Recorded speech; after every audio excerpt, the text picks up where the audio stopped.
Issued today, India and Pakistan have reiterated the commitment to maintaining peace at the LoC, to adhere to the agreement to have ceasefire at the LoC. Now, this is of course a very, very significant development, but we know that ceasefire was already in place at the LoC. This is a reiteration of the commitment. So what is the significance of this joint statement, particularly at a time when India has seen tensions with Pakistan in Ladakh? Of course, now the disengagement process is happening. So Snehesh Alex Philip will help us understand the statement, but more importantly, he will help us understand what this means going forward and what kind of adherence to it would it require. So do start sending in your questions for government matters right away.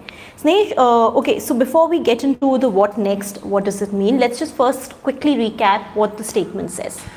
Yes, and before that, tensions with China in Ladakh. I think. Did I say Pakistan? I think today only Pakistan is on our mind. Yeah. And so basically, what the statement, it's a joint statement issued by both Pakistan and India, and the joint statement mentions that the DGMOs, that is the Director Generals of Military Operations, have spoken to each other, and they have decided and they've reviewed the state of the situation at the LoC, and they have decided to ensure that the ceasefire agreement that was signed in 2003 is maintained along the LoC and other sectors as well. Right. Of course, that takes into account the IB and other areas. So as per the understanding, and then there would be more flag meetings and DGMOs will keep speaking to each other.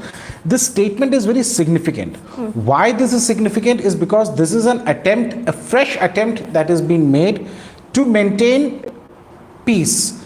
Now, Ruhi, in my, I don't know if I've said it in government matters, but my view on India and Pakistan. I've always maintained that, I'm not expecting India and Pakistan to become the best of friends. But what it can achieve is being good neighbors. Good neighbors means that, you carry on doing, things that you do without interfering in each other's or causing any harm or disturbance to the other. Right. So this is a fresh attempt that has been made. But however, remember that I was speaking to people in the the defense and security establishment, and they have also said that there's a cautious optimism.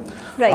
And why there is a cautious optimism is because in the past also similar steps have been taken by India to ensure that there is peace and tranquility at the LoC.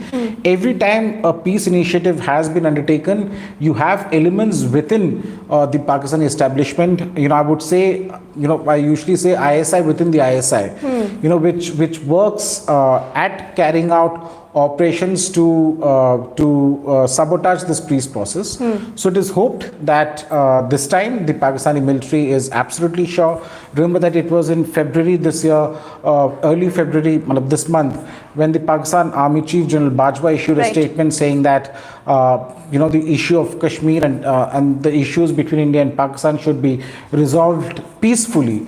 So this was, of course, India welcomed the statement, and India said that the onus is on Pakistan. And I truly believe that for any peace initiative to succeed, the onus is indeed on Pakistan to ensure that the peace process is carried forward. Right. Snehesh, as you mentioned, that ceasefire agreement was signed in 2003, but there have been repeated violations. This is, of course, a reiteration of it, and there are no easy answers to this. As you said, the onus is on Pakistan. But is there any mechanism, is there any way to ensure that there is adherence this time? See, as I said, there is no, so you sign an agreement with, let's say, with somebody, hoping that the other person in good faith. In good faith, hoping that the other person would implement the agreement in letter and spirit. Now, of course, so while this has been done, it doesn't mean that India remains lax.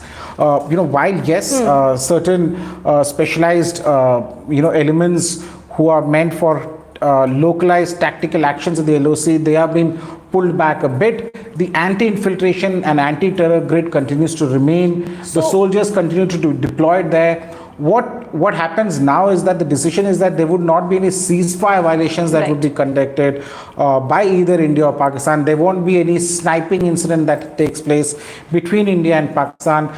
There won't be any BAT, the border action team that would be, an operation that the Pakistan conducts, wherein which it gets into the LoC, attacks an Indian post and soldiers. Similar actions that are taken by the Indian side also will not be carried out. Right. Okay. So let's begin with this question from Garvit Gilhotra. Even if the dialogue starts, will engaging with selected government bear any fruits? Well, see, again, I think the dialogue is not being held with the selected government, as you said. It's not with Imran Khan. I think everyone is aware of the fact that who really, controls the Pakistani state, and that is the Pakistan army. So the talks, this is not a sudden development which has come all of out of nowhere. It's not that the DGMOs spoke to each other and this pulled out this rabbit out of the hat. This comes after several rounds of back channel talks at different levels. I'm not getting into what levels, but it had happened at different levels. For that matter, what I've been told by my sources that it's been nearly 3 months that some of these offensive units were also asked not to undertake any unilateral action, and so it's a build-up. There were a lot of things that was happening in the background. People were not aware. So this is not a surprising statement for certain people who are following this particular thought process, this development. But however, this is a very welcome step. I actually refer you back to the national interest, a column that was done by our editor-in-chief, Mr. Shekhar Gupta. And at that, he had argued the importance and the necessity to ensure that you have an understanding with Pakistan.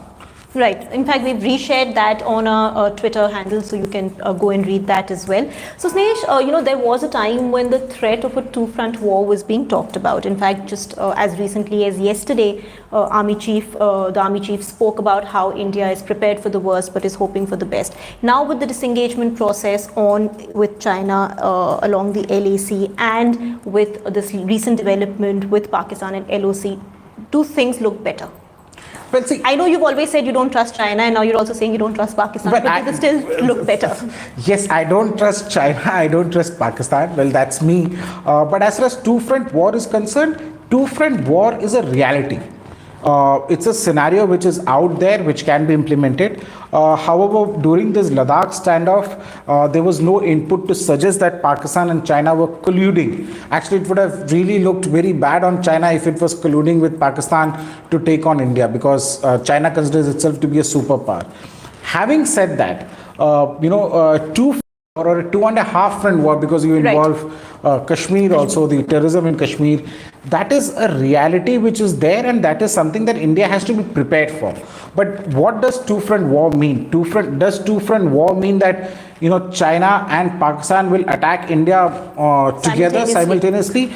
Well, of course, there is no, one will really have to take that into account also.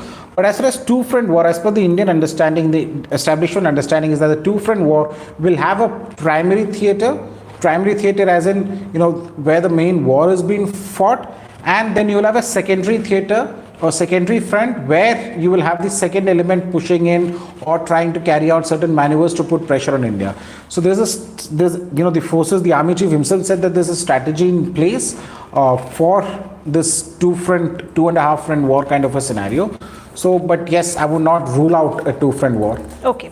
Akshay B, what will be its impact on India-Pakistan relations? So I think to extrapolate the question and to sort of take it into a bigger picture, this, the situation, relations have been tense, have been particularly tense, let me say. They've always been tumultuous, but they've been particularly tense ever since the Pulwama terror attack. So does this look like it'll improve not just what's happening at the LoC, but also diplomatic relations between the two countries? Well, cautious optimism is again how I would put it. I'm optimistic. I don't want to sound very pessimist. I'm optimistic about the fact that, and I just hope and pray that this really succeeds.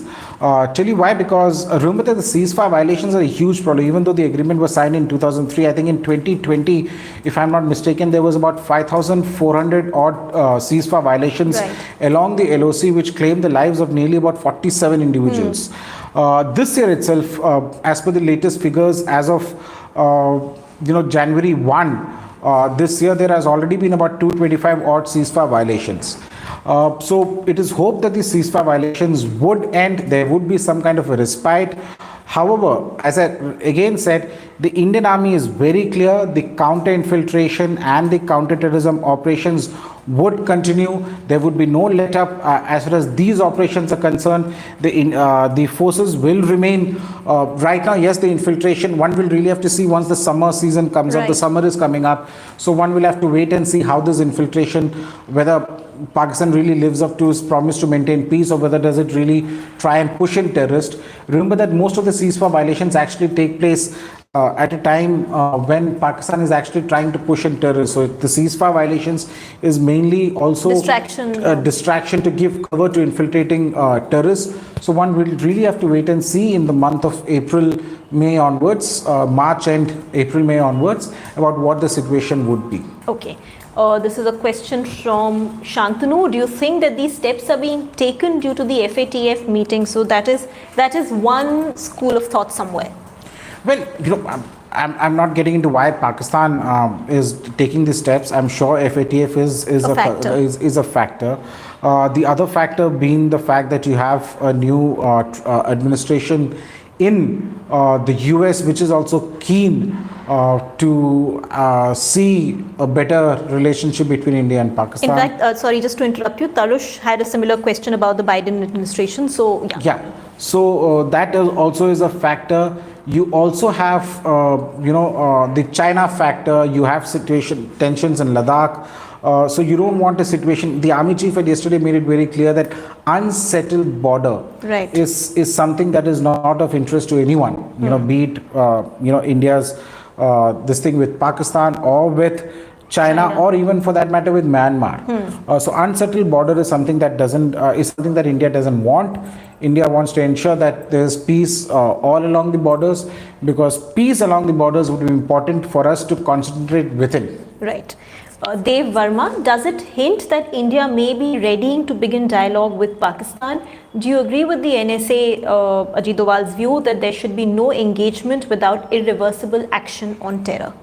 Well, these are initial steps that have been taken. I'm sure that there are bigger things that are being planned. As I said, this comes after a lot of back channel parallels that was held, understanding reached at multiple levels. So all these things have been taken into consideration. This is the first initial step, maintenance of the peace at the LoC that has been taken. And I'm sure, and I'm aware also that certain steps are being taken. We'll discuss as and when those things fructify. Biswaroop Maiti, do you think this is an indirect fallout from PLA's retreat? When Pakistan's bigger ally was stared down, did they find that they had to adjust to a new reality? I would not. Many theories doing the round. There are a lot of theories. I think one will really have, as I said earlier, there are multiple factors that are in play. Because why this particular development understanding has been reached between the two sides.